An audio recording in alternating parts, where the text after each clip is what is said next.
Hi friends, welcome back to my channel Safalta classes. आज हम लोग गुप्त वंश के बारे में पढ़ेंगे। मरुतल काल के बाद भारत में गुप्त वंश का लंबा समय तक शासन रहा। गुप्ताज डायनेस्टी 319 से 468 ईस्वी तक इन्होंने शासन किया, लगभग 150 साल तक। तो इसके जो संस्थापक थे श्री गुप्त, इनके बारे में ज्यादा कुछ नहीं मिलता है इतिहास में। इन्होंने गुप्त वंश का शासन था कौशाम्बी के आसपास, यानी उत्तर प्रदेश और मध्य प्रदेश के आसपास शासन था। तो इनके जो पहले वास्तविक संस्थापक जिसको माना जाता है वो चंद्रगुप्त प्रथम है। इनका शासनकाल 319 से 335 ईस्वी तक रहा। ये पहले स्वतंत्र शासक थे और इन्हें ही वास्तविक संस्थापक भी माना जाता है। इन्होंने एक उपाधि धारण की थी, महाराजा धीराज की उपाधि धारण की थी। ये पूछा था, कई बार पूछा गया है और इनका भी पूछा गया है कि संस्थापक कौन है। श्री गुप्त ऑप्शन में, अगर वास्तविक संस्थापक पूछा जाएगा तो चंद्रगुप्त प्रथम थे। इनके पिता जो थे श्री गुप्त के बाद दूसरे घटोत्कच थे इनके पिता, और ये घटोत्कच के पुत्र थे। यानी दूसरे शासक जो थे वो घटोत्कच, पहले श्री गुप्त फिर घटोत्कच, और तीसरे जो शासक थे वो चंद्रगुप्त प्रथम तीसरे शासक थे। ये स्वतंत्र शासक थे। इससे पहले शासक थे किसी के अधीन थे, लेकिन चंद्रगुप्त प्रथम जो थे वो स्वतंत्र शासक के रूप में प्रसिद्ध थे। इन्होंने 319 ईस्वी में गुप्त वंश या गुप्त संवत प्रारंभ किया था। पूछा जाता है गुप्त संवत का प्रारंभ कब और किसने किया था, तो 319 में चंद्रगुप्त प्रथम द्वारा किया गया था। इन्होंने रजत मुद्रा की शुरुआत, भारत में सबसे पहले रजत मुद्रा की शुरुआत इन्होंने गुप्त काल में किया था। इनकी पत्नी थी कुमार देवी, जो लिच्छवी राजकुमारी थी। कुमार देवी से शादी करके इन्होंने वैशाली प्राप्त किया था, यानी अपने राज्य में वैशाली का विलय किया था। उसके बाद इनके पुत्र समुद्रगुप्त का काल आता है। समुद्रगुप्त महान गुप्त शासक रहे हैं। 335 से 375 ईस्वी तक लगभग 40 साल तक समुद्रगुप्त ने शासन किया, और एक ये प्रसिद्ध योद्धा और सेनापति थी, इसीलिए इन्हें भारत का नेपोलियन भी कहा जाता है।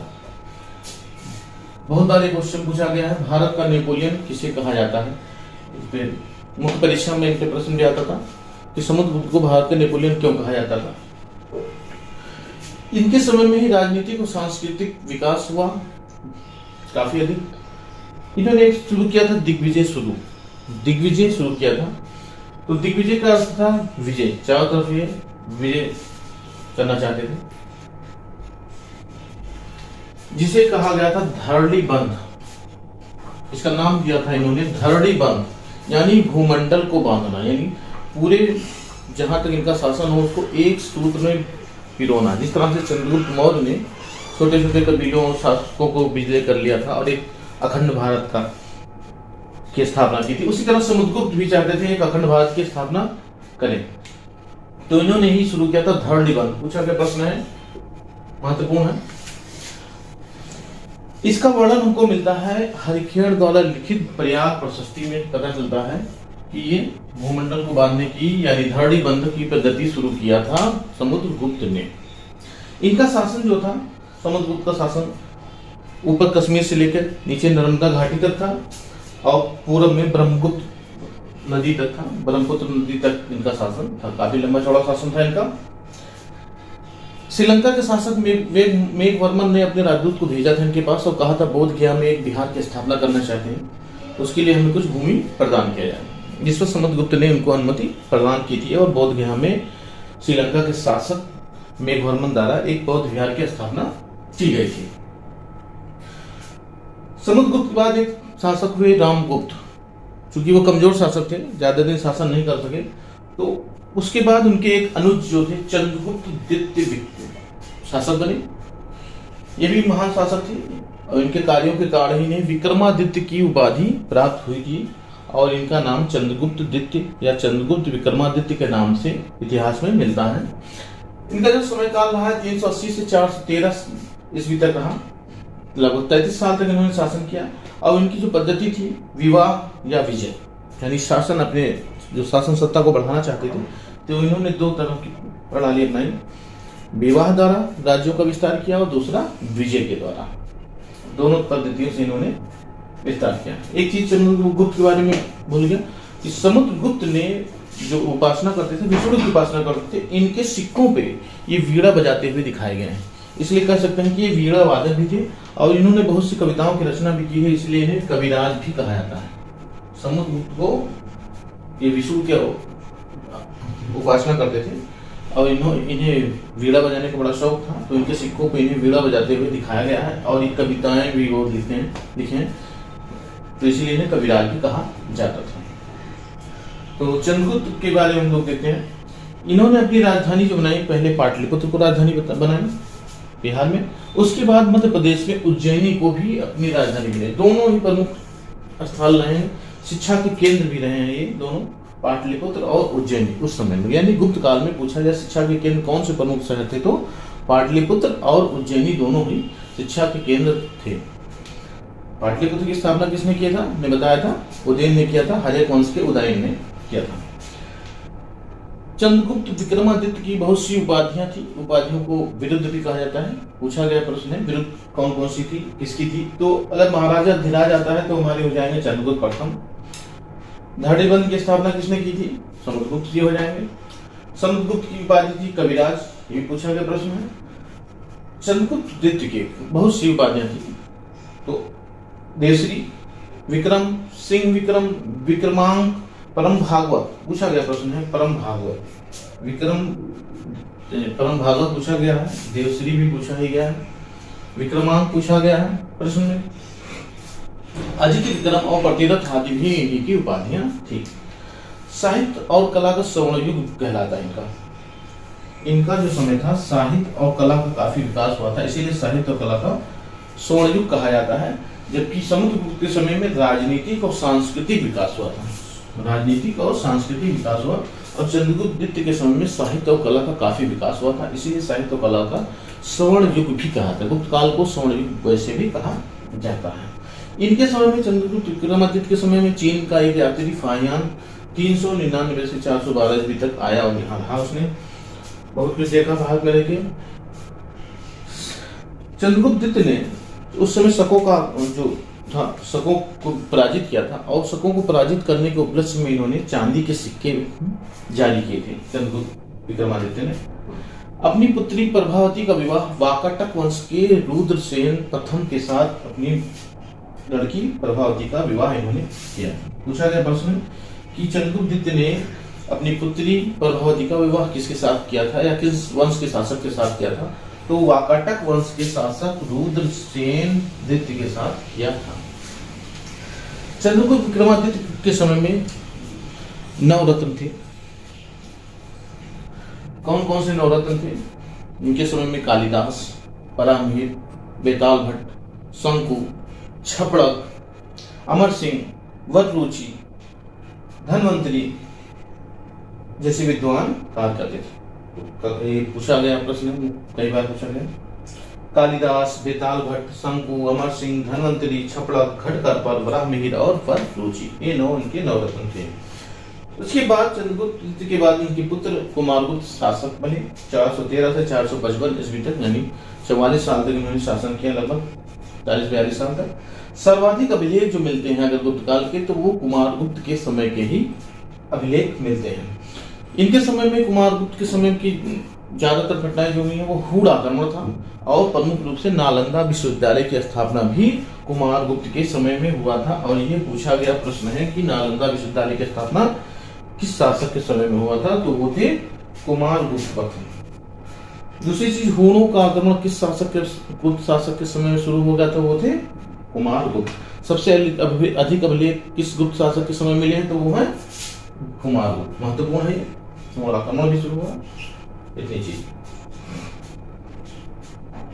अगला है कुमारगुप्त के बाद जो है स्कंदगुप्त शासक बना।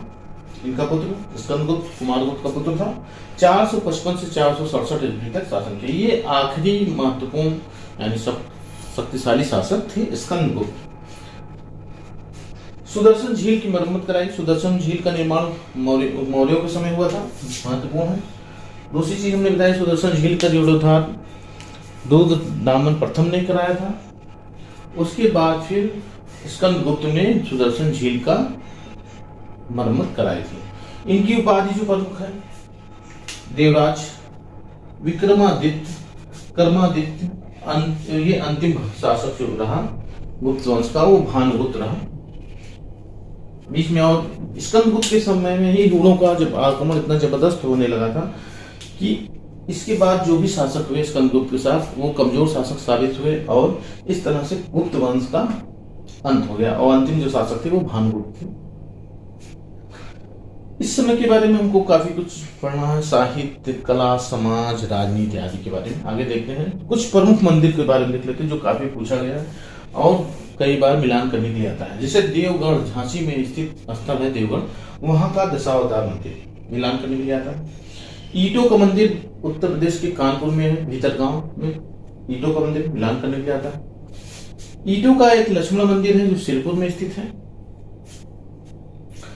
विष्णु मंदिर जबलपुर के तिगवा में स्थित है और शिव मंदिर दो स्थानों पर स्थित है, नागौद में ही है। एक स्थल है भुमरा और दूसरा खो, दोनों स्थलों पर शिव मंदिर स्थित है और बहुत से मंदिरों का निर्माण हुआ था, साहित्य और कला का विकास हुआ था। इसके आगे हम लोग देखते हैं कि गुप्त काल के बारे में जो महत्वपूर्ण चीजें देख लेते हैं, फिर गुप्त उत्तर काल, उसके बाद हम लोग प्राचीन इतिहास खत्म करेंगे और इससे संबंधित जो भी बहुकल्पीय प्रश्न है, वन लाइनर क्वेश्चन है, उसको हम लोग देखेंगे।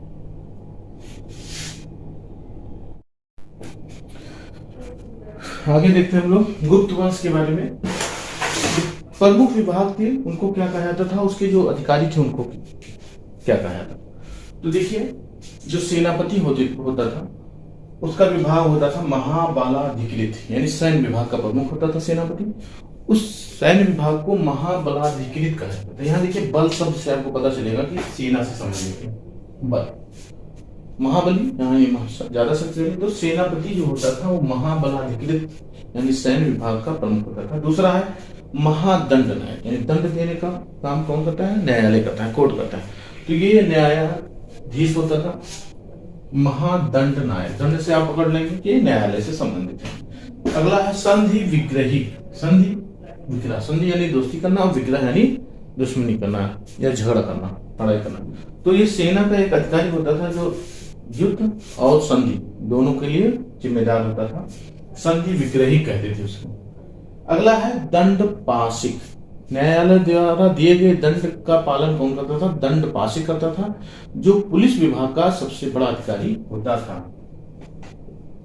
विनय स्थिति संस्थापक, विनय स्थिति देखिए ये शिक्षा से संबंधित अधिकारी होता था, यानी शिक्षा का सबसे बड़ा अधिकारी होता था विनय स्थिति संस्थापक।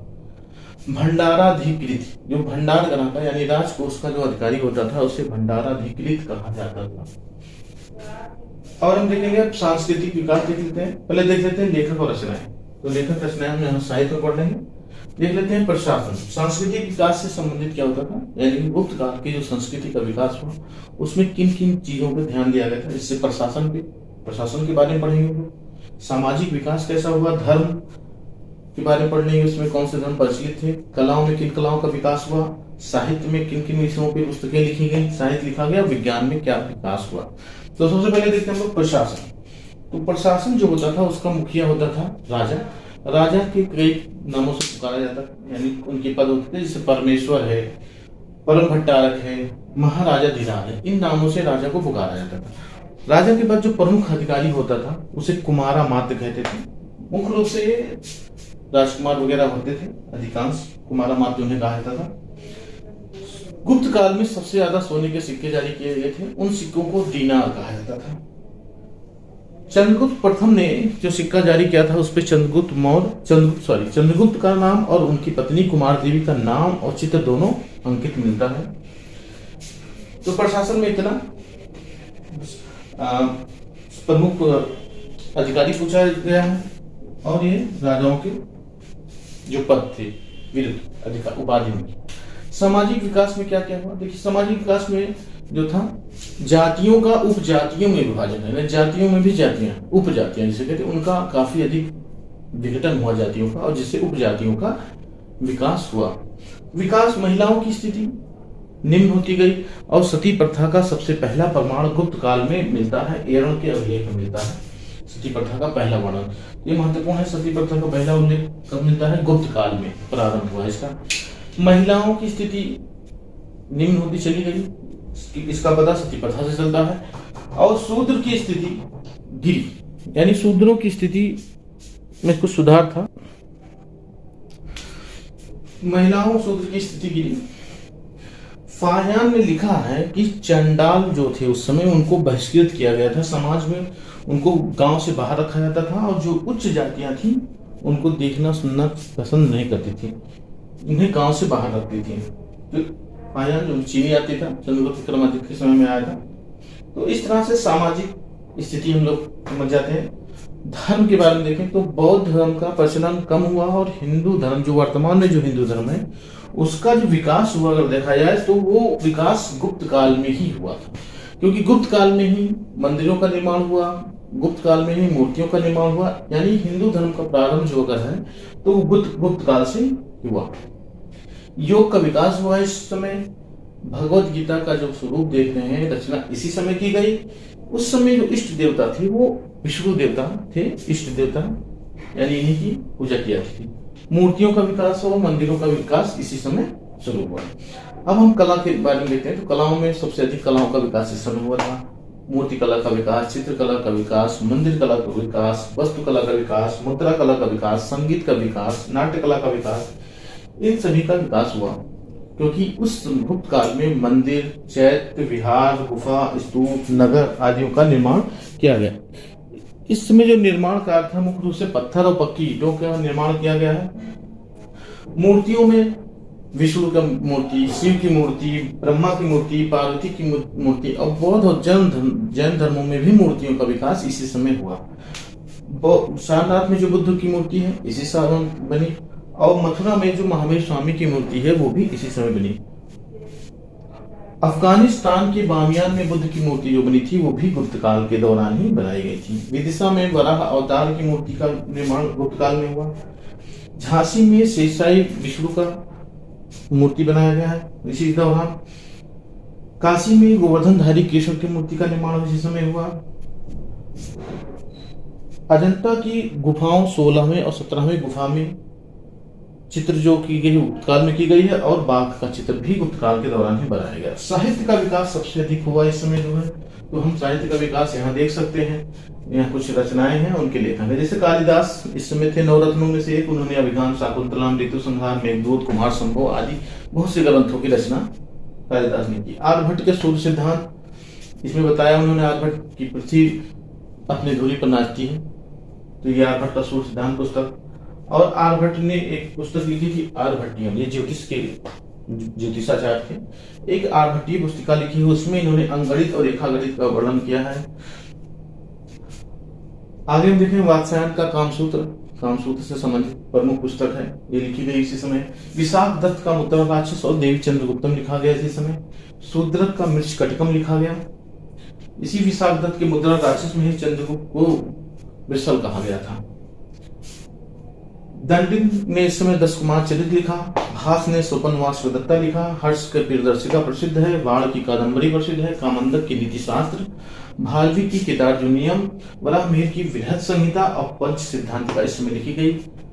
ब्रह्मगुप्त ने ब्रह्म सिद्धांतिया जो खगोल शास्त्र से संबंधित पुस्तक है, और चिकित्सा से संबंधित धन्वंतरी थे इस समय, उन्होंने रस चिकित्सा लिखा। और उसमें रस चिकित्सा में इन्होंने लिखा है कि सोना, चांदी, तांबा और लोहे से विभिन्न रोगों का निवारण किया जा सकता है, यानी उपचार किया जा सकता है। ऐसा इन्होंने धन्वंतरी ने रस चिकित्सा पुस्तक में लिखा है। तो साहित्य में हिंदू साहित्य का विकास हुआ, बौद्ध साहित्य का और जैन साहित्य का भी विकास इस दौरान हुआ। जो प्रमुख शिक्षा के केंद्र थे इस समय गुप्त काल में, वो काशी, मथुरा, नासिक, उज्जैनी, कांची, वल्लभी, पाटलिपुत्र, ये सभी शिक्षा के प्रमुख केंद्र थे। रामायण और महाभारत का जो वर्तमान स्वरूप है वो गुप्त काल में ही दिया गया। विज्ञान की हम बात करें तो विज्ञान की बहुत सी शाखाओं का विकास हुआ, जैसे गणित का विकास इस समय हुआ।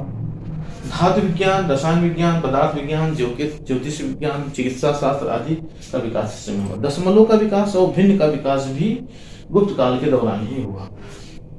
कुछ किताबें विज्ञान से संबंधित है। सप्त पंचशिका, वशिष्ठ सिद्धांत, इस भी किताबें लिखी गई। वैद्य, प्रमुख वैद्य जो धन्वंतरी और सुश्रुत इसी काल के थे, धन्वंतरी और सुश्रुत। धन्वंतरि ने रस चिकित्सा लिखा है। नवनीतकम चिकित्सा से संबंधित पुस्तक एक है। हस्त्यायुर्वेद और अश्वशास्त्र, ये पशु चिकित्सा से संबंधित पुस्तकें गुप्त काल के दौरान लिखी गई। तो इस तरह से हम देखें अगर बृहद रूप से, तो गुप्त काल को ही स्वर्ण युग इसी कारण से कहा जाता है। लगभग हर क्षेत्र में इस दौरान विकास हुआ, चाहे वो कला का क्षेत्र हो, साहित्य का क्षेत्र हो, विज्ञान का क्षेत्र हो, वास्तुकला का क्षेत्र हो, मंदिर निर्माण का क्षेत्र हो। तो इस प्रशासन भी अच्छा था इस दौरान। सोने की मुद्राओं का सर्वाधिक निर्माण इसके दौरान हुआ। तो गुप्त काल एक अच्छा स्वर्ण युग के रूप में इतिहास में दर्ज है। इसके बाद हम गुप्त के बाद जो अगले वीडियो जो बनाएंगे गुप्त काल के बाद, यानी गुप्तोत्तर काल में जो वंश थे, काफी कई वंश थे, उनके बारे में थोड़ा देखेंगे। इसको अगला वीडियो मस्त होगा, बेहद होगा। इसको पाने के लिए आप हमारे बेल आइकन पे प्रेस करिए, जिससे हर वीडियो का नोटिफिकेशन आपको प्राप्त होता रहे। सब्सक्राइब करिए, लाइक करिए। ये ध्यान दीजिएगा, ये सब मिलान करने के लिए आते रहते हैं प्रमुख विभाग अधिकारी, और ये लेखक और रचनाएं बहुत महत्वपूर्ण है। इसमें कम से कम सारे प्रश्न इसमें से लगभग पूछे गए हैं। ध्यान से इसको एक बार आप लोग रिवाइज करिए। स्किप करके इसका भी स्क्रीनशॉट ले सकते हैं। धन्यवाद।